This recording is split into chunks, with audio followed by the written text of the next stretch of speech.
Finalement, on ne sert peut-être pas à grand-chose, au moins aux yeux des hommes, mais on sert Dieu.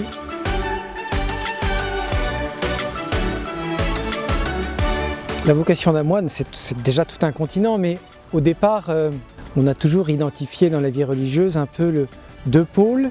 Le pôle de Marthe et le pôle de Marie. Vous savez bien, le fameux évangile. Marie au pied du Seigneur, écoute sa parole. Marthe qui fait le service. Et puis, ça provoque des frictions.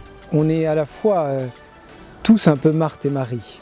Simplement, par un appel particulier, certains ont reçu dans le cœur ce désir d'une vie qui est entièrement donnée à la recherche de Dieu, à la recherche du Seigneur. Et donc, dans cette vie, elle passe par une forme de retrait, de silence, de vie cachée, et à partir de là, pour laisser plus de place, même toute la place à Dieu.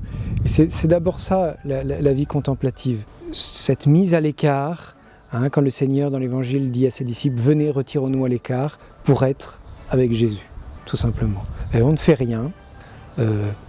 Finalement, on ne sert peut-être pas à grand-chose, au moins aux yeux des hommes, mais on sert Dieu, on le cherche, et on essaie de vivre avec lui, de vivre pour lui. C'est en fait une vie d'amoureux.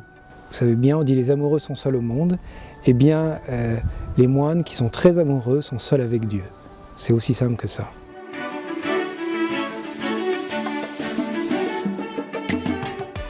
C'est nécessaire parce que le Seigneur le demande d'abord. La moisson est abondante, mais les ouvriers sont peu nombreux, et demandez des ouvriers. Des ouvriers et des ouvrières, bien sûr. Voilà ce que demande le Seigneur. Et donc, c'est d'abord pour répondre à son appel.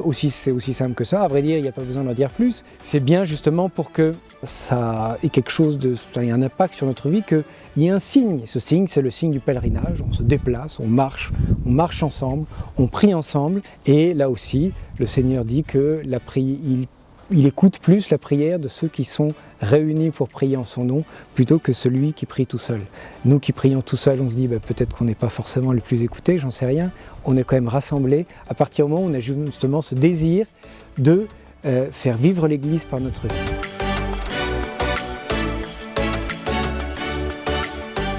Non, j'ai parlé de retraite, j'ai parlé de vie cachée, alors il faut que tout ça soit en cohérence. Et alors comment vous allez pouvoir vous associer ? On s'associe évidemment d'abord par l'intention et puis par la prière, par le fait que justement ce grand mouvement de la communion des saints dont on parle dans le symbole des apôtres, il est ce fait qu'on est tous dans le Christ, solidaires les uns des autres, liés les uns aux autres. Alors ça ne se sent pas, ça ne se voit pas, c'est le lien de la foi, c'est un lien spirituel. Et bien à partir de ce lien, on a tous cette possibilité d'être ensemble. Alors moi je serai avec vous le 1er mai à Saint-Laurent-sur-Sèvre pour prier pour les vocations. Et donc je vous invite à venir nombreux et à venir enthousiastes.